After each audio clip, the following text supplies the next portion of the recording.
Hey guys, welcome to our channel. And if you want to create a Gmail address without any phone number, then this video is for you. So first thing you have to do is open your Google Chrome browser. Now simply click on at the top right corner your profile icon where you can find add Chrome profile, where you can find the sign in option. Simply click on sign in. Now from here you can find create accounts and choose which type account you want. So I'm going with this personal account here for personal use. So I'm going to create an account from here like anything like simple, and simply after adding the first name and last name, simply click on next. Now you have to add the birth date from here. So like here I'm going to add a birth date from here, sorry for that, and year here. Now enter the gender here. Now simply click on next.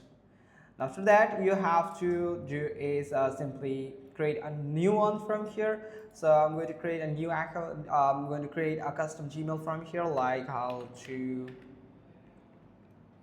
simple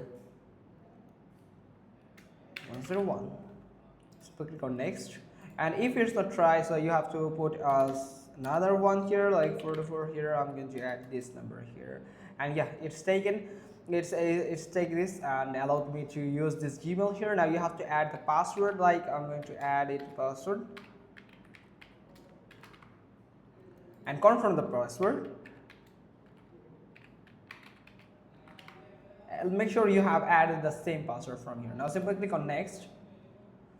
Now you have to do it. This is the Google's new official official method that you have to scan the QR code with your phone. So scanning the QR code won't associate your device or phone number with the new Google account.